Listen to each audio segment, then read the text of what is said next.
जेमेसी आज 15 जनवरी 2021 तदनुसार 2 माघ 2077 शुक्रबार। आज हामी माथिल्लो कोठाबाट हेर्नेछौँ।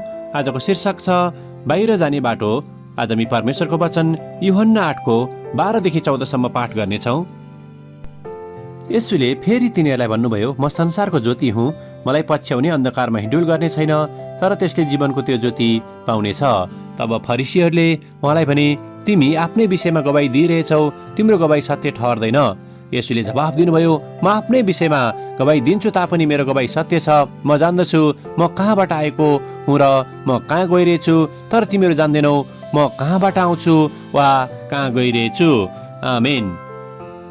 यसैया 42को 16लाई लेखिका यहाँ जोड दिनुहुन्छ। म अन्धाहरूलाई तिनीहरूले नचिनेको बाटोमा ढोर्याउने छु, तिनीहरूले नजानेको बाटोमा म तिनीहरूलाई बाटो देखाउँदै लानेछु। म तिनीहरूका अघि अँध्यारोलाई उज्यालो र खाल्डा खुल्डी ठाउँलाई सम्म बनाउने छु। यी कामहरू म गर्नेछु, म तिनीहरूलाई त्याग्ने छैन। आमेन। लेखिका आफ्नो अनुभव र विचारलाई यहाँ यसरी प्रस्तुत गर्नुहुन्छ। म सानो छँदा जब म उत्तर पूर्वी जर्जियाको एउटा गाउँमा हुर्कँदै थिएँ, तब हामी हरेक वर्ष रोड आइल्यान्डमा रहनुभएकी हाम्री हजुरआमालाई भेट्न जाने गर्दथ्यौँ। त्यसतर्फको यात्राको क्रममा आफ्नो हजुरआमालाई भेट गर्न म निकै उत्साहित भए तापनि बाटोमा पर्ने एउटा भागमा आउँदा भने म निकै भयभीत हुने गर्दथेँ। त्यो थियो लिङ्कन सुरुङ। उक्त सुरुङ निकै लामो र अँध्यारो थियो। जब हामी आफ्नो गाडीबाट त्यसको प्रवेशद्वारतर्फ छिर्दथ्यौँ, तब मैले आफ्नो आँखा बन्द गर्दथेँ र समय समयमा कहाँ पुगियो होला भनी चियाउने गर्दथेँ।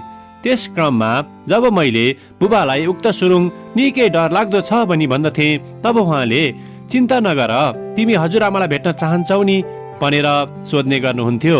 अनि म भन्थेँ, चाहन्छु। त्यसपछि उहाँले यदि हामी हजुरआमाको घरसम्म पुग्ने हो भने यो सुरुङको यात्रा गर्न जरुरी छ नि भनेर भन्नुहुन्थ्यो। त्यसपछि मैले उक्त सुरुङको बाहिर निस्कने द्वारबाट आउने प्रकाशलाई देख्नको निम्ति आफ्नो आँखाहरू खोल्दथेँ, किनकि त्यसले मलाई आफ्नो हजुरआमाको घरको नजिकैसम्म पुर्याउँदथ्यो। मेरो जीवनको पछिल्लो समयमा सायद मैले निकै गाह्रो डिभोर्सको अवस्थाबाट गुज्रिनु पर्यो। कहिलेकाहीँ सायद त्यो बाहेकको अर्को कुनै विकल्प भएको भए सहज हुने थियो होला भनी म विचार गर्ने गर्दछु। मैले परमेश्वरलाई जीवनको यो सुरुङ हटाइदिनुहोस् भनी पुकारा पनि गरेँ। यद्यपि मेरो बुबाले मलाई सम्झाउनु भए जस्तै त्यसलाई पार गर्ने एउटै बाटो त्यसभित्रबाट हुँदै बाहिर निस्किनु नै थियो।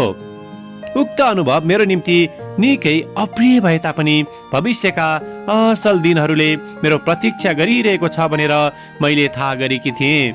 मेरो अन्धकारमय दिनहरूमा मैले परमेश्वरको प्रकाशलाई टाढैबाट भए पनि देख्न सकिरहेकी थिएँ र अन्ततः मैले आफ्नो जीवनको उक्त सुरुङलाई पार गरेपछि उहाँबाट आउने पूर्ण प्रकाशलाई देख्न सकेँ।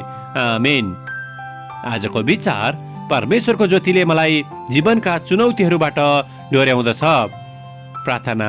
प्यारो प्रभु, जीवनका अन्धकारमय र भयपूर्ण अवस्थाहरूमा हामीलाई तपाईँ र तपाईँको प्रकाशमा केन्द्रित हुनको निम्ति सहायता गर्नुहोस्, येशूको नाउँमा। आमेन। आजको लेखिका मिसेल स्कारबोरो, जर्जिया, अमेरिका। आजको प्रार्थनाको विषय, आशावादी हुन सङ्घर्ष गरिरहेका विश्वासीहरूको निम्ति।